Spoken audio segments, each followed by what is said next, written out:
ناظرین و سامعین، السلام علیکم ورحمۃ اللہ تعالی وبرکاتہ۔ دوستو، مسلسل قرآن پاک کے ہر پارے کی تفسیر کا خلاصہ آپ سماعت کر رہے ہیں۔ تقریباً 21 پارے کی تفسیر کا خلاصہ آپ نے سماعت کر لیا ہے۔ آج 22ویں پارے کی تفسیر کا خلاصہ سماعت کریں گے۔ دوستو، اگر چینل کو سبسکرائب نہیں کیا ہے تو سبسکرائب کر لیں اور اپنے دوستوں احباب تک اس کو صدقہ جاریہ کے طور پر شیئر کریں۔ 22ویں پارے کے شروع میں امہات المؤمنین رضی اللہ عنہن کی فضیلت اور عظمت بیان کرتے ہوئے ان کے نیک اعمال پر انہیں دگنے ثواب اور اللہ پاک کی طرف سے رزق کریم کی خوشخبری سنائی گئی، اور پھر امہات المؤمنین رضی اللہ عنہن کے توسط سے دنیا بھر کی مومنہ عورتوں کو 7 اہم پیغامات دیے گئے۔ کسی نامحرم سے بات کرتے ہوئے نرم لہجہ اختیار نہ کریں اور ضرورت کے تحت ہی بات کی جائے۔ بلا ضرورت گھر سے باہر نہ نکلا کریں بلکہ گھر کی 4 دیواری ہی میں رہا کریں۔ تیسرا، سابقہ جاہلیت کے انداز پر بے پردگی کا مظاہرہ نہ کریں اور اپنی زینت اور سطر کا غیر محرم کے سامنے اظہار نہ کریں۔ چوتھا، نماز کی پابندی کریں۔ پانچواں، زکوٰۃ دیا کریں۔ چھٹا، اللہ اور اس کے رسول صلی اللہ تعالیٰ علیہ وسلم کی اطاعت اور فرما برداری کریں۔ ساتواں، قرآن کی تلاوت کرتی رہیں۔ آیت نمبر 35 میں مردوں کے ساتھ عورتوں کے 10 مراتب بیان ہوئے۔ مسلمان مرد، عورتیں، ایمان والے اور والیاں، اطاعت گزار مرد و عورت، صبر کرنے والے اور والیاں، سچے مرد، صبر کرنے والے اور والیاں، سچے مرد و عورت، عاجزی والے اور عاجزی والیاں، صدقہ کرنے والے اور صدقہ کرنے والیاں، روزے رکھنے والے اور روزے رکھنے والیاں، پاک دامنی رکھنے والے اور والیاں۔ اللہ کے ذکر میں مشغول رہنے والے مردوں اور عورتوں کے لیے اللہ تعالیٰ نے مغفرت اور اجر عظیم کا تذکرہ کیا ہے۔ اس کے بعد یہ مسئلہ بیان ہوا کہ منہ بولا بیٹا حقیقی بیٹے کی طرح نہیں ہوتا، اور منہ بولے بیٹے کی مطلقہ بیوی سے نکاح کرنے میں بھی شرعاً کوئی حرج نہیں ہے، جبکہ کوئی اور ممانعت کی وجہ نہ ہو، نہ ہی اس بات کو معیوب سمجھا جائے۔ آیت نمبر 40 میں اللہ پاک نے نبی پاک صلی اللہ علیہ وسلم کے خاتم النبیین ہونے پر مہر لگا دی اور آخری نبی ہونے کا اعزاز آپ صلی اللہ علیہ وسلم کو عطا فرمایا۔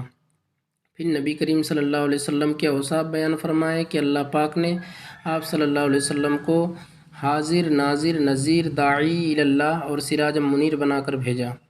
آیت نمبر 53 میں بارگاہ نبی میں حاضر ہونے کے آداب بیان ہوئے۔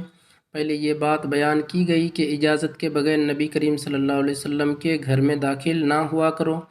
کوئی دعوت طعام ہو تو کھانا کھا کر فوراً منتشر ہو جایا کرو۔ جب امہات المؤمنین رضی اللہ عنہن سے کچھ مانگو تو پردے کے پیچھے سے مانگو، بلا حجاب ان کے سامنے نہ جایا کرو۔ اور آخر میں تاکید فرما دی کہ ایسا کوئی کام نہ کرو جس سے ہمارے محبوب صلی اللہ علیہ وسلم کا قلب اطہر رنجیدہ ہو۔ پچھلی آیات میں پے در پردے کا حکم دیا گیا، اور اب فرمایا گیا کہ عورت کا اس کے باپ، بیٹے، بھائی، بھانجے، بھتیجے، ماموں اور چچا سے پردہ نہیں ہے۔ اس کے بعد شان رسالت صلی اللہ علیہ وسلم بیان کرنے والی ایک عظیم ترین آیت یعنی آیت ورد کا ذکر ہے۔ آیت ورد کا ذکر ہے۔ ان اللہ و ملائکتہ یصلون علی النبی یا ایھا الذین آمنوا صلوا علیہ وسلموا تسلیما۔ بے شک اللہ اور اس کے فرشتے نبی پر درود بھیجتے ہیں، اے ایمان والو ان پر درود اور خوب سلام بھیجو۔ اس کے فوراً بعد بتایا گیا کہ اے لوگو، اللہ اور اس کے رسول صلی اللہ علیہ وسلم اور اہل ایمان کو تکلیف دینے سے بچو، اور اہل ایمان کی تکلیف کا باعث بننے والے قابل ملامت ذلت آمیز عذاب کے مستحق ٹھہریں گے۔ آیت نمبر 59 میں خواتین کے لیے پردے کا خصوصی حکم ہے کہ اگر آزاد مسلمان عورتیں اس طرح چادر اوڑھ کر چہرہ ڈھانپ کر باہر نکلیں گی تو انہیں دور سے پہچان لیا جائے گا کہ عزت دار اور باحیا خواتین ہیں، اور اس سے ان کی عزت محفوظ رہے گی اور ستائی بھی نہیں جائیں گی۔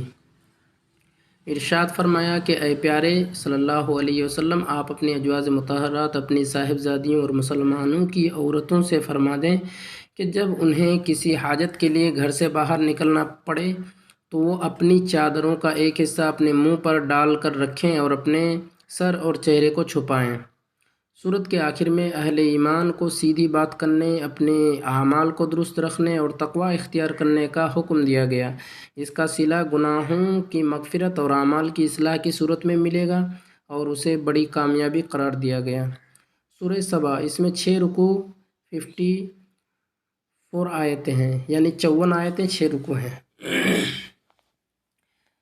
سبا عرب کے علاقے یمن کی حدود میں واقع ایک قبیلے کا نام ہے، اور یہ قبیلہ اپنے دادا سبا بن یشجب بن یعرب بن قحطان کے نام سے مشہور ہے۔ اس سورت کی آیت نمبر 15 سے قوم سبا کا واقعہ بیان کیا گیا ہے۔ اس مناسبت سے اسے سورہ سبا کہتے ہیں۔ اس سورت کی ابتدا میں اللہ پاک کی حمد و ثنا بیان کی گئی اور یہ بتایا گیا کہ کافر قیامت کا صاف انکار کرتے ہیں۔ قیامت ہونے کو قسم کے ساتھ بیان فرمایا اور مردوں کو دوبارہ زندہ کرنے پر اللہ پاک کی قدرت پر دلیل دی گئی۔ اس کے بعد مشرکین کے بارے میں بتایا گیا کہ حساب کتاب اور جزا موت کے بعد اٹھائے جانے کا انکار کرتے ہیں۔ اللہ پاک نے اپنے نبی علیہ السلام کی زبان یہ بیان کروا دیا کہ آپ اپنے رب کی قسم یاد کر کے کہیں کہ قیامت آ کر ہی رہے گی اور نیکوکاروں کو جزا اور بدکاروں کو سزا مل کر رہے گی۔ آیت نمبر 10 میں اللہ پاک نے حضرت داؤد علیہ السلام اور حضرت سلیمان علیہ السلام پر کیے جانے والے اپنے خصوصی انعامات، فضل و عنایات کا ذکر کیا کہ داؤد علیہ السلام کو بڑی فضیلت عطا کی گئی۔ اللہ پاک نے انہیں ایسی خوش الحانی بخشی تھی کہ جب وہ زبور کی تلاوت کرتے تو ان کے ساتھ پہاڑ اور پرندے تلاوت میں مشغول ہو جاتے۔ لوہا ان کے ہاتھوں میں موم کی طرح ایسا نرم کر دیا گیا کہ اس سے زرہ بنا لیا کرتے تھے۔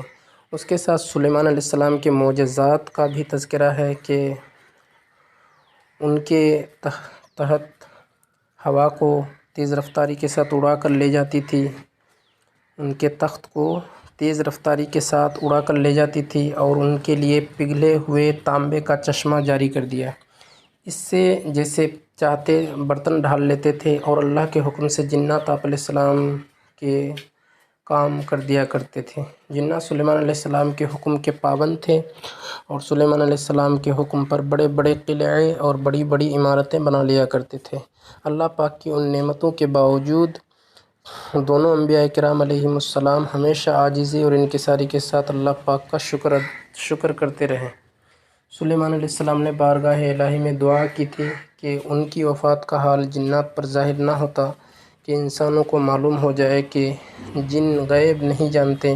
پھر آپ علیہ السلام محراب میں داخل ہوئے اور حسب عادت نماز کے لیے اپنے عصا کے ساتھ ٹیک لگا کر کھڑے ہو گئے۔ جنات دستور کے مطابق اپنی خدمتوں میں مشغول رہے اور یہ سمجھتے رہے کہ حضرت سلیمان علیہ السلام زندہ ہیں، اور حضرت سلیمان علیہ السلام کا عرصہ دراز تک اسی حال پر رہنا ان کے لیے کچھ حیرت کا باعث نہیں ہوا، کیونکہ وہ بارہا دیکھتے تھے کہ آپ علیہ السلام 1 ماہ، 2 ماہ اور اس سے زیادہ عرصہ تک عبادت میں مشغول رہتے ہیں، اور آپ علیہ السلام کی نماز بہت لمبی ہوتی ہے۔ حتیٰ کہ آپ علیہ السلام کی وفات کے پورے 1 سال بعد تک جنات آپ علیہ السلام کی وفات پر مطلع نہ ہوئے اور اپنی خدمتوں میں مشغول رہے، یہاں تک کہ اللہ پاک کے حکم سے دیمک نے آپ علیہ السلام کا عصا کھا لیا اور آپ علیہ السلام کا جسم مبارک جو لاٹھی کے سہارے سے قائم تھا زمین پر تشریف لے آیا۔ اس وقت جنات کو آپ علیہ السلام کی وفات کا علم ہوا۔ آیت نمبر 15 سے ایک ایسی قوم کا واقعہ بیان کیا گیا جنہیں اللہ پاک نے کثیر نعمتوں سے نوازا، لیکن وہ لوگ اللہ پاک کی اطاعت و فرما برداری کرنے کی بجائے اس کی نافرمانی کرنے لگ گئے تو اللہ پاک نے انہیں سیلاب کے ذریعے ہلاک کر دیا۔ خلاصہ یہ ہے کہ یمن کی حدود میں جس جگہ یہ لوگ آباد تھے وہاں اللہ پاک کی وحدانیت اور قدرت پر دلالت کرنے والی ایک نشانی تھی۔ اس نشانی کی تفصیل یہ ہے کہ ان کے شہر معارب کے دونوں طرف کثیر باغات تھے اور ان باغوں میں پھلوں کی انتہائی کثرت تھی۔ ان لوگوں سے انبیاء کرام علیہم السلام کے ذریعے کہا گیا کہ اپنے رب کا رزق کھاؤ اور اس نعمت پر اس کی اطاعت و عبادت بجا لاؤ۔ تمہارا شہر پاکیزہ شہر ہے جس میں لطیف آب و ہوا اور صاف ستھری زمین ہے۔ اس میں مچھر، مکھی، کھٹمل، سانپ اور بچھو وغیرہ کوئی چیز نہیں۔ اور ہوا کی پاکیزگی کا یہ عالم ہے کہ اگر کہیں دوسرے علاقے کا کوئی شخص اس شہر سے گزر جائے، اس کے کپڑوں میں جوئیں ہوں تو سب مر جائیں۔ اگر تم اپنے رب کی روزی پر شکر ادا کرو اور اس کی اطاعت بجا لاؤ تو وہ بخشنے والا مہربان ہے۔ آیت نمبر 28 میں پیارے آقا صلی اللہ علیہ وسلم کی رسالت عامہ کا ذکر ہے کہ آپ صلی اللہ تعالیٰ علیہ وسلم تمام انسانوں کے نبی ہیں، چاہے عربی ہوں یا عجمی، گورے ہوں یا کالے، پہلے والے ہوں یا بعد والے۔ مزید فرمایا کہ پچھلی امت کے لوگ مال و دولت کی فراوانی کو اپنی قبولیت کی دلیل سمجھتے تھے، لیکن اللہ پاک نے فرمایا کہ اللہ کا قرب مال و دولت کی فراوانی سے نہیں ملتا، بلکہ ایمان اور عمل صالح کی مدد سے ملتا ہے۔ رزق کی کشادگی کا تعلق کسی کی فضیلت اور بے توقیری سے نہیں ہے، بلکہ یہ اللہ پاک کی حکمت ہے کہ کبھی وہ نعمتوں کی فراوانی امتحان کے طور پر فرماتا ہے، کبھی آزمائش کے طور پر، اور کبھی یہ نعمت فضیلت کی بنا پر بھی ہوتی ہیں۔ سورہ فاطر مکہ مکرمہ میں نازل ہوئی ہے۔ اس میں 5 رکوع اور 45 آیتیں ہیں۔ وجہ فاطر کا معنی ہے بے بنانے والا، اور اس سورت کی پہلی آیت میں اللہ پاک کا یہ وصف بیان کیا گیا ہے کہ وہ آسمانوں اور زمینوں کو بنانے والا ہے۔ اس مناسبت سے اسے سورہ فاطر کہتے ہیں۔ نیز اس سورت کو سورہ ملائکہ بھی کہتے ہیں، کیونکہ اس کی پہلی آیت میں فرشتوں کا ذکر ہے۔ شروع میں اللہ پاک کی حمد بیان کی گئی ہے کہ تمام تعریفیں اس اللہ پاک کے لیے ہیں جس نے آسمان و زمین بغیر کسی نمونے کے بنایا، اور فرشتوں کو پیدا فرمایا کہ جو انبیاء کرام علیہم السلام کی بارگاہ میں حاضر ہوتے ہیں، اور 2 3 4 پروں والے فرشتے پیدا فرمایا کہ اللہ پاک قادر مطلق ہے، وہ کسی پر اپنی رحمتوں کے فیضان کھول دے تو کسی کی مجال نہیں کہ اسے روک دے، اور اللہ پاک کسی کے لیے فیضان رحمت روک دے تو کسی کی مجال نہیں کہ وہ عام کر سکے۔ اللہ پاک کی نعمتوں میں غور کر کے دیکھو کہ آسمان و زمین میں اس کے علاوہ کون خالق کہلانے کا مستحق ہے۔ پھر اللہ پاک نے مومن اور کافر کے بارے میں ایک مثال بیان فرمائی ہے۔ اس کا خلاصہ یہ ہے کہ جس طرح کھارے اور میٹھے سمندر بعض فوائد میں اگرچہ یکساں ہیں، لیکن پانی ہونے میں ایک جیسے ہونے کے باوجود دونوں برابر نہیں، کیونکہ پانی سے جو اصل مقصود ہے اس میں یہ مختلف ہے۔ اسی طرح مومن اور کافر انسان ہونے میں ایک جیسے ہونے کے باوجود برابر نہیں، اگرچہ بعض صفات جیسے شجاعت اور سخاوت میں یکساں ہوں، کیونکہ یہ دونوں ایک عظیم خاصیت میں مختلف ہیں، اور وہ عظیم خاصیت یہ ہے کہ مومن اپنی اصل فطرت یعنی اسلام پر قائم ہیں، جبکہ کافر اس پر قائم نہیں۔ فرمایا کہ کھارے اور میٹھے دونوں سمندروں میں سے تم مچھلی کا تازہ گوشت کھاتے ہو، اور وہ قیمتی موتی نکالتے ہو جسے تم پہنتے ہو، اور تم کشتیوں کو دریا میں چلتے ہوئے پانی کو چیرتے ہوئے دیکھو گے، اور وہ ایک ہی ہوا میں آتی بھی ہیں جاتی بھی ہیں۔ تمہارے لیے سمندر کی یہ تسخیر اس لیے ہے تاکہ تم تجارتوں میں نفع حاصل کر کے اللہ پاک کا فضل تلاش کرو، اور تاکہ تم اللہ پاک کی نعمتوں کی شکر گزاری کرو۔ اللہ پاک نے یہ بھی بیان کیا کہ حجت الہی قائم کرنے کے لیے اللہ پاک نے ہر امت کی طرف روشن دلائل دے کر انبیاء اور رسول بھیجے، لیکن ہر دور میں حق کو جھٹلانے والے ابو جہل اور ابو لہب جیسے لوگ ضرور ہیں۔ آخر میں فرمایا کہ اللہ پاک لوگوں کو ان کی بدعمالیوں کی وجہ سے فوراً ان کی گرفت نہیں فرماتا۔ اگر فوراً گرفت فرمائے تو زمین پر کوئی بھی جاندار باقی نہ بچے، لیکن وہ ایک وقت تک موقع عطا فرماتا ہے۔ سورہ یاسین مکہ مکرمہ میں نازل ہوئی ہے۔ اس میں 5 رکوع اور 83 آیتیں ہیں۔ وجہ یاسین حروف مقطعات میں سے ہے، اور چونکہ اس سورت کی پہلی آیت میں لفظ یاسین ہے، اس وجہ سے اس سورت کا نام سورہ یاسین رکھا گیا ہے۔ اس سورت کا مرکزی مضمون یہ ہے کہ اس میں قرآن پاک کی عظمت، اللہ پاک کی قدرت و وحدانیت، تاجدار رسالت صلی اللہ علیہ وسلم کے منصب اور قیامت میں مردوں کو زندہ کیے جانے کو بیان کیا گیا ہے۔ اس سورت کی ابتدا میں اللہ پاک نے قرآن کی قسم کھا کر فرمایا کہ نبی اکرم صلی اللہ علیہ وسلم سب جہانوں کو پالنے والے رب تعالیٰ کے سچے رسول ہیں، اور ان کی رسالت سے لوگ 2 گروہوں میں تقسیم ہو گئے۔ ایک گروہ عناد اور دشمنی کرنے والا جس کے ایمان لانے کی امید نہیں، اور دوسرا گروہ وہ ہے جس کے لیے خیر اور ہدایت حاصل ہونے کی توقع ہے۔ ان دونوں گروہوں کے اعمال محفوظ ہیں، اور اللہ پاک کے قدیم اور ازلی علم میں ان کے اثر موجود ہیں۔ اللہ پاک نے اپنے حبیب صلی اللہ علیہ وسلم کو حکم ارشاد فرمایا کہ وہ کفار مکہ کے سامنے شہر والوں کا واقعہ بیان کر کے انہیں اللہ پاک کے عذاب سے ڈرائیں۔ اللہ پاک نے 2 رسولوں کو ایک شہر والوں کی طرف مبعوث فرمایا جنہوں نے ان شہر والوں کو توحید و رسالت پر ایمان لانے کی دعوت دی، لیکن ان کی دعوت سن کر شہر والوں نے انہیں جھٹلایا۔ اس کے بعد اللہ پاک نے ایک تیسرے رسول کو پہلے دونوں کی مدد کے لیے بھیجا۔ اب ان تینوں رسولوں نے قوم سے ارشاد فرمایا کہ ہم تمہاری طرف رسول بنا کر بھیجے گئے ہیں، لیکن قوم نے اس بات کو تسلیم کرنے کی بجائے وہی اعتراض کیا جو اکثر و بیشتر امتوں نے اپنے رسولوں پر کیا تھا، اور وہ اعتراض یہ تھا کہ تم تو ہمارے جیسے انسان ہو، لہذا تم کیسے خدا کے رسول ہو سکتے ہو؟